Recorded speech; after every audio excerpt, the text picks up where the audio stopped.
வணக்கம். இன்றைய முக்கிய செய்திகள். புதுச்சேரியில் நீட் அல்லாத இளநிலை படிப்புகளுக்கான விண்ணப்பம் சென்டாக்கில் கடந்த 8ஆம் தேதி முதல் பெறப்பட்டது. இதற்கான கால அவகாசம் கடந்த 22ஆம் தேதி வரை அளிக்கப்பட்ட நிலையில் பெற்றோரின் கோரிக்கையை ஏற்று மே 31ஆம் தேதி வரை நீட்டிக்கப்பட்டது. இந்நிலையில் நேற்று வரை சென்டாக் இணையதளத்தில் 16,319 பேர் உயர் படிப்புகளுக்கு விண்ணப்பங்களை பதிவு செய்திருந்தனர். இதில் நிறைவு செய்த விண்ணப்பங்களை 13,149 பேர் சென்டாக்கில் சமர்ப்பித்துள்ளனர். விண்ணப்பிக்க இன்றே கடைசி நாளாகும். எனவே எஞ்சியவர்கள் விண்ணப்பத்தை பூர்த்தி செய்து இன்று மாலைக்குள் சமர்ப்பிக்க அதிகாரிகள் அறிவுறுத்தியுள்ளனர். புதுச்சேரி அருகே உள்ள வெள்ளியூர் பகுதியை சேர்ந்தவர் நடராஜன். இவரை கைபேசியில் தொடர்பு கொண்ட மர்ம நபர் இணையதளம் வழியாக பாங்கோட் சந்தையில் முதலீடு செய்தால் அதிக லாபம் சம்பாதிக்கலாம் என கூறினாராம். இதை நம்பிய நடராஜன் ரூபாய் 2.40 லட்சத்தை முதலீடு செய்துள்ளார். இதில் லாபம் கிடைத்திருப்பதைப் போல கணக்கு காட்டப்பட்டதாம். ஆனால் அந்த பணத்தை நடராஜனால் பெற முடியவில்லை. இதுகுறித்து அவர் புதுச்சேரி இணையவழி குற்றப்பிரிவில் புகார் அளித்தார். புதுச்சேரி தட்டாஞ்சாவடி பகுதியை சேர்ந்தவர் ஸ்ரீனிவாஸ். இவரது கடன் அட்டையிலிருந்து ஸ்ரீனிவாசின் கவனத்திற்கு வராமலே மர்ம நபரால் ரூபாய் 18,000 எடுக்கப்பட்டதாம். இதேபோல அவசர தேவை மற்றும் வங்கி கடன் செயலி என பல்வேறு காரணங்களை கூறி இணைய வழியில் மேலும் 6 பேரிடம் நூதனமாக பண மோசடி செய்யப்பட்டது. அதன்படி 8 பேரிடம் ரூபாய் 3.63 லட்சம் மோசடி செய்தது குறித்து இணையவழி போலீசார் விசாரித்து வருகின்றனர். விருதுநகர் மாவட்டத்தை சேர்ந்தவர் PK விஜய் என்கின்ற துர்கைராஜ் யூடியூப் சேனல் நடத்தி வருகின்றார். இவர் புதுச்சேரியை சேர்ந்த ஒரு பெண் மற்றும் பல பெண்கள் குறித்து சமூக வலைதளங்களில் அவதூறாக பதிவிட்டுள்ளார்.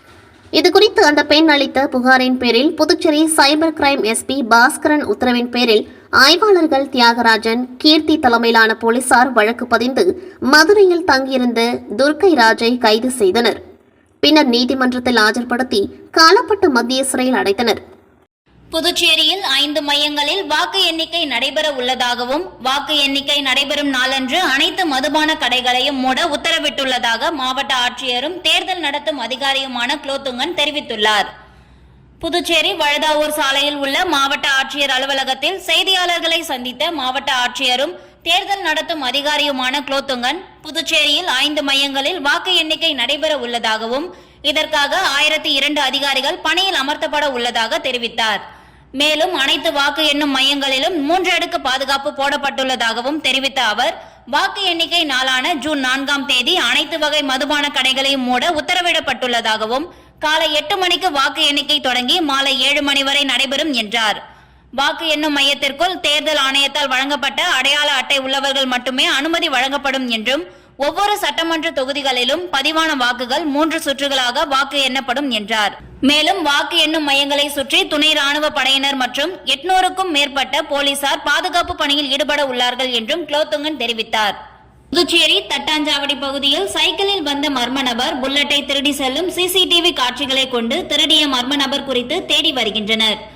தமிழ்நாடு சேலம் மாவட்டத்தை சேர்ந்தவர் பாலகிருஷ்ணன். இவர் தனது நண்பருடன் தட்டாஞ்சாவடி மாரியம்மன் கோவில் வீதியில் வீடு எடுத்து தங்கி மருத்துவ மேற்படிப்பு படித்து வருகிறார். தினந்தோறும் கல்லூரிக்கு சென்றுவிட்டு இரவில் தனது தங்கியிருக்கும் அறை முன்பு தனது புல்லட்டை நிறுத்திவிட்டு செல்வதை வழக்கமாக கொண்டுள்ளார். இந்நிலையில் தட்டாஞ்சாவடி மாரியம்மன் கோவில் தெருவில் நிறுத்தி வைக்கப்பட்டிருந்த புல்லட்டை சைக்கிளில் நோட்டமிட்டு வந்து புல்லட்டின் மேல் அமர்ந்து லாவகமாக பூட்டை உடைத்து புல்லட்டின் ஒயர்களை இணைத்து புல்லட்டை ஸ்டார்ட் செய்து மர்ம நபர் ஒருவர் திருடி சென்றுள்ளார். இதுகுறித்தான CCTV காட்சிகளுடன் கோரிமேடு தன்வந்திரி காவல் நிலையத்தில் பாலகிருஷ்ணன் அளித்த புகாரின் அடிப்படையில் CCTV பதிவுகளை கொண்டு நள்ளிரவில் புல்லட்டை திருடிய திருடனை போலீசார் தேடி வருகின்றனர். புதுச்சேரி மாநிலம் காரைக்கால் அடுத்த நிரவி பகுதியில் 26ஆம் தேதி மாலை 13 வயது சிறுவன் கழுத்தை அறுத்து கொலை செய்து தப்பி சென்ற வழக்கில் 17 வயது சிறுவனின் செல்போன் எண்ணை வைத்து அவர் மயிலாடுதுறையில் உள்ளதை அறிந்து அங்கு சென்று 17 வயது சிறுவனை கைது செய்து காரைக்கால் சிறார்கள் நீதிமன்றத்தில் ஆஜர்படுத்தி புதுச்சேரி சிறார் சீர்திருத்த பள்ளிக்கு அனுப்பி வைக்கப்பட்டார். இந்த நிலையில் இன்று காரைக்கால் மாவட்ட முதுநிலை காவல் கண்காணிப்பாளர் மணேஷ் செய்தியாளர்களை சந்தித்தார். அப்பொழுது 13 வயது சிறுவன் கொலை செய்யப்பட்ட பொழுது அவனின் வீட்டில் சிறுவனை கொலை செய்த 17 வயது சிறுவனின் தாய் இல்லை. அதனால் தாய்க்கு சம்பந்தம் இல்லை என்று இருந்தாலும் தொடர்ந்து தாயிடம் விசாரித்து வருகின்றனர். இதுபோன்று சிறுவர்கள் நிலை தடுமாறுவதற்கு கல்வியில் இடைநிற்றலும் போதைப் பொருட்களும் ஒரு காரணமாகும். அதை காவல் நிலையம் வாரியாக கணக்கெடுத்து அத்தகைய சிறுவர்களுக்கு சிறப்பு வகுப்புகள், விளையாட்டுப் போட்டிகள், தொழிற்பயிற்சிகள் நடத்த உள்ளோம். இது மத்திய அரசின் திட்டத்தின் கீழ் வரும் புன்னகை திட்டமாகும். அதேபோல் காரைக்காலில் போதைப் பொருட்களை ஒழிக்க போலீசார் தீவிர நடவடிக்கையில் ஈடுபட்டு வருகின்றனர் என்று தெரிவித்தார். காரைக்கால் அடுத்த திருநள்ளாறில் ஸ்ரீ சனீஸ்வர பகவான் ஆலயத்தில் தேய்பிறை அஷ்டமியை முன்னிட்டு பைரவருக்கு சிறப்பு அபிஷேக ஆராதனை நடைபெற்றது. இதில் ஏராளமான பக்தர்கள் கலந்து கொண்டு சுவாமி தரிசனம் செய்தனர். காரைக்கால் அடுத்த திருநள்ளாறில் அமைந்துள்ள உலக பிரசித்தி பெற்ற ஸ்ரீ சனி பகவான் ஆலயத்தில் வைகாசி மாத தேய்பிறை அஷ்டமியை முன்னிட்டு பைரவருக்கு சிறப்பு அபிஷேகம் மற்றும் மகா தீப ஆராதனை நடைபெற்றது. முன்னதாக சிறப்பு அபிஷேகம் நடைபெற்றது. தொடர்ந்து பல வண்ண மலர்களால் அலங்கரிக்கப்பட்டு பைரவருக்கு சகஸ்ரநாம அர்ச்சனையும் மகா தீப ஆராதனையும் நடைபெற்றது. தேய்பிறை அஷ்டமி பூஜையில் ஏராளமான பக்தர்கள் பைரவரை தரிசனம் செய்தனர். புதுச்சேரி மற்றும் தமிழ்நாட்டில் வெப்பம் கொளுத்தி வந்த நிலையில் தற்பொழுது பல இடங்களிலும் கோடை மழை பெய்து வருகின்றது. கோடை மழை காரணமாக பல்வேறு மாவட்டங்களுக்கு ஆரஞ்சு, மஞ்சள் எச்சரிக்கையும் விடுக்கப்பட்டிருந்தது. புதுச்சேரியில் அரசு பள்ளிகளுக்கு மே 1 முதல் கோடை விடுமுறை அறிவிக்கப்பட்டது. ஜூன் 6ஆம் தேதி பள்ளிகள் திறக்கப்படும் எனவும் அறிவிக்கப்பட்டிருந்தது. இந்நிலையில் புதுச்சேரியில் கொளுத்தி வரும் கடுமையான வெயில் காரணமாக பள்ளிகளுக்கு ஜூன் 12ஆம் தேதி வரை கோடை விடுமுறையை நீட்டித்து பள்ளி கல்வித்துறை அறிவித்துள்ளது. புதுச்சேரியில் ஜூன் 12ஆம் தேதி முதல் பள்ளிகள் திறக்கப்படும் என்றும் 1 முதல் 12ஆம் வகுப்பு வரை அரசு பள்ளிகளில் CBSE பாடத்திட்டம் அமல்படுத்தப்படும் எனவும் பள்ளிகள் திறந்தவுடன் பாடநூல், நோட்டு, சீருடை துணி மற்றும் தையல் கூலி வழங்கப்படும் எனவும் தெரிவிக்கப்பட்டுள்ளது. விழுப்புரம் மாவட்டம் வளவனூர் காவல் நிலையம் எல்லைக்குட்பட்ட வி. அகரம் கிராமத்தில் சாரதி என்பவர் இரும்பு கம்பியை தூக்கி சென்றபொழுது உயர் அழுத்த மின் கம்பியில் உரசியதில் மின்சாரம் பாய்ந்து சாரதி சம்பவ இடத்திலேயே உயிரிழந்தார். இந்த நிலையில் சாரதிக்கு திருமணமாகி 10 ஆண்டுகளாக குழந்தை இல்லாததால் தற்பொழுது சாரதியின் மனைவி நிறமாத கர்ப்பிணியாக இருந்துள்ளார். இந்நிலையில் சாரதி மின்சாரம் தாக்கி இறந்த நிலையில் அவரது இறுதிச் சடங்கில் சத்யபிரியாவிற்கு பிரசவ வலி ஏற்பட்டு ஆண் குழந்தை பிறந்துள்ளது. கணவன் இறுதி சடங்கில் மனைவிக்கு பிரசவ வலி ஏற்பட்டு குழந்தை பிறந்த இந்த சம்பவம் அகரம் கிராம மக்களிடையே பெரும் சோகத்தை ஏற்படுத்தியது. புதுச்சேரி மாநிலம் காரைக்காலில் உள்ள கிளை சிறைச்சாலையில் தண்டனை கைதிகளான பிரதேஷ், ஆறுமுகம் என்ற கைதிகளுக்கிடையே மோதல் ஏற்பட்டது. இதில் புதுச்சேரியை சேர்ந்த கைதி பிரதேஷ், காரைக்கால் பகுதியை சேர்ந்த ஆறுமுகம் ஆகியோருக்கிடையே சமையலறையில் பால் காய்ச்சும் பொழுது ஏற்பட்ட வாய் தகராறு முற்றி கைகலப்பாக மாறியது. அப்பொழுது சமையலறையில் இருந்த டம்ளரை கொண்டு பிரதேஷ் ஆறுமுகத்தை தாக்கியுள்ளார். இதில் ஆறுமுகம் பலத்த காயமடைந்து அரசு பொது மருத்துவமனையில் தீவிர சிகிச்சை பிரிவில் அனுமதிக்கப்பட்டு சிகிச்சை பெற்று வருகின்றார். இந்நிலையில் காரைக்கால் கிளை சிறை கண்காணிப்பாளர் கோபிநாத் புகாரின் பேரில் நகர காவல் நிலைய போலீசார் வழக்கு பதிவு செய்து விசாரணை நடத்தி வருகின்றனர். சிறைச்சாலையிலேயே கைதிகள் ஒருவருக்கொருவர் தாக்கிக் கொண்ட சம்பவத்தால் கைதிகளுக்கிடையே பெரும் அச்சத்தையும் காரைக்காலில் பரபரப்பையும் ஏற்படுத்தியுள்ளது. வில்லியனூர் கோகிலாம்பிகை சுவாமிக்கு வேளாண் துறை அமைச்சர் தேனி ஜெயக்குமார் தனது சொந்த செலவில் 4 கிலோ வெள்ளி கவச உடைகளை கோவில் நிர்வாகத்திடம் வழங்கினார். வில்லியனூர் பகுதியில் உள்ள பிரசித்தி பெற்ற கோகிலாம்பிகை உடனுறை திருக்காமேஸ்வரர் கோவில் உள்ளது. ஆண்டுதோறும் சித்திரை தேர் திருவிழா வெகு விமர்சையாக நடைபெறும். இந்நிலையில் இந்த ஆண்டு தேர் திருவிழா கடந்த வாரம் நடந்தது. திருவிழா நடைபெற்ற அனைத்து நாட்களிலும் கோகிலாம்பிகை மற்றும் திருக்காமேஸ்வரர் வீதி உலா நடந்தது. இதனிடையே கோகிலாம்பிகை அம்மனுக்கு சிறப்பு அலங்காரம் செய்யப்பட்டு தீபாராதனை நடந்தது. இந்த நிலையில் கோகிலாம்பிகை சுவாமிக்கு வேளாண் துறை அமைச்சர் தேனி ஜெயக்குமார் தனது சொந்த செலவில் 4 கிலோ வெள்ளி கவச உடைகளை கோவில் நிர்வாகத்திடம் வழங்கினார். இதனை கோவில் சிறப்பு அலுவலர் திருக்காமீஸ்வரன், சிவாச்சாரியார்கள் மற்றும் கோவில் நிர்வாகிகள் பெற்றுக்கொண்டனர். தமிழ்நாடு அரசு திட்ட ஒருங்கிணைப்பாளர்கள் நலச்சங்கம் ஊரக வளர்ச்சித்துறை முன்னாள் மக்கள் நலப்பணியாளர்கள் கூட்டம் தனியார் மண்டபத்தில் நடைபெற்றது. இக்கூட்டத்தில் தமிழக அரசை வலியுறுத்தி தீர்மானங்கள் நிறைவேற்றப்பட்டன. வரும் 1ஆம் தேதி முதல் சுமார் 2 ஆண்டு காலமாக ஊராட்சி மன்ற தலைவர்களால் வழங்கப்படாமல் இருக்கும் ரூபாய் 2500 மாத ஊதியத்தினை உடனடியாக வழங்க ஏற்பாடு செய்யுமாறு ஊரக வளர்ச்சித்துறை இயக்குநர் அவர்களை சந்தித்து மனு அளிப்பது என்று தீர்மானம் நிறைவேற்றப்பட்டது. மற்ற மாநிலங்களில் MGNREGS, GRS வழங்கும் மாத ஊதியமான ரூபாய் 28,500 ஒருங்கிணைப்பாளர்களுக்கும் GRSக்கு வழங்க தமிழக முதல்வர் அவர்களை வலியுறுத்தி தீர்மானம் நிறைவேற்றப்பட்டது.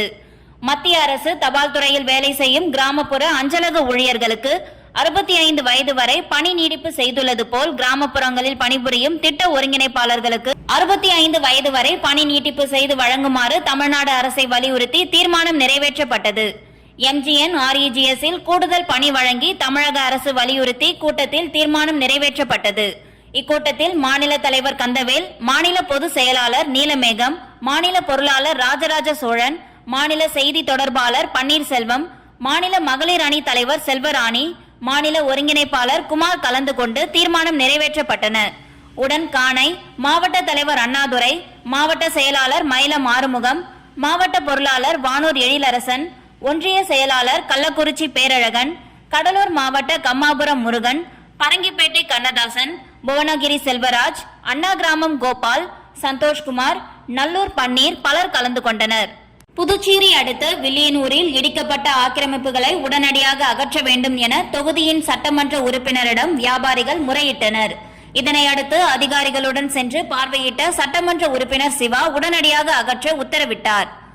புதுச்சேரி அடுத்த வில்லியனூர் 4 மாட வீதிகளில் சுமார் 1000க்கும் மேற்பட்ட கடைகள் உள்ளது. இந்த கடைகள் சாலைகளை ஆக்கிரமித்து வைக்கப்பட்டுள்ளதால் தினந்தோறும் போக்குவரத்து நெரிசல் ஏற்பட்டு விபத்துகள் ஏற்படுகிறது என புகார் வந்தது. இதனையடுத்து பொதுப்பணித்துறை மற்றும் நகராட்சி ஊழியர்கள் JCB இயந்திரத்தின் மூலம் 4 மாட வீதிகளில் சாலைகள் ஆக்கிரமித்து இருந்த கடையின் படிக்கட்டுகள் உள்ளிட்ட விளம்பர பலகைகள் உள்ளிட்டவைகளை JCB இயந்திரம் மூலம் அகற்றினார்கள். ஆனால் இடிக்கப்பட்ட விளம்பர தட்டிகள் மற்றும் கட்டிட பொருட்கள் அனைத்தும் கடையின் முன்பு கொட்டியிருந்ததால் வியாபாரிகள் கடுமையான பாதிப்புக்கு ஆளாகினர். இதனையடுத்து ஒன்று திரண்ட வியாபாரிகள் தொகுதியின் சட்டமன்ற உறுப்பினரான சிவாவை சந்தித்து முறையிட்டனர். அப்போது அவர் பொறியாளர் சீனிவாசனை அழைத்து 4 மாட வீதிகளையும் சென்று கடைகளை பார்த்து ஆய்வு செய்தார். மேலும் சாலைகளில் கிடக்கும் கட்டிட பொருட்களை உடனடியாக அகற்ற வேண்டும் என்றும் அவர் அதிகாரிகளுக்கு உத்தரவிட்டார். ஆக்கிரமிப்புகளை அகற்றுவதற்கு எதிர்ப்பு தெரிவித்து வியாபாரிகள் ஒன்று திரண்டதால் வில்லியனூர் பகுதியில் பரபரப்பு ஏற்பட்டது. புதுச்சேரியில் மிகவும் பிரசித்தி பெற்ற இருதய ஆண்டவர் பசிலிக்கா பேராலயத்தின் 117ஆம் ஆண்டு பெருவிழாவை புதுச்சேரி கடலூர் மறைமாவட்ட பேராயர் பிரான்சிஸ் காலிஸ்ட் கொடியேற்றி தொடங்கி வைத்தார். புதுச்சேரி நகர பகுதியில் தூய இருதய ஆண்டவர் பசிலிக்கா பேராலயம் உள்ளது. இந்த ஆலயத்தின் 117ஆம் ஆண்டு பெருவிழா இன்று கொடியேற்றத்துடன் தொடங்கியது. முன்னதாக புதுச்சேரி கடலூர் உயர்மறை மாவட்ட பேராயர் பிரான்சிஸ் கலிஸ்ட், மீரட் மறைமாவட்ட பேராயர் பாஸ்கர் யேசுராஜ் தலைமையில் சிறப்பு திருப்பலி நடைபெற்றது. அதனைத் தொடர்ந்து ஆண்டு பெருவிழா கொடி ஊர்வலமாக எடுத்து வரப்பட்டு கொடிமரம் அருகே சிறப்பு பூஜைகள் செய்யப்பட்டு கொடிமரத்தில் ஆண்டு பெருவிழா கொடியேற்றம் நடைபெற்றது. இதில் திரளான கிறிஸ்தவர்கள் கலந்து கொண்டு சிறப்பித்தனர். ஆண்டு பெருவிழாவின் முக்கிய நிகழ்வான ஆடம்பர தேர்பவனி வருகிற 9ஆம் தேதி செங்கல்பட்டு மறைமாவட்ட ஆயர் நீதிநாதன் தலைமையில் நடைபெற உள்ளது.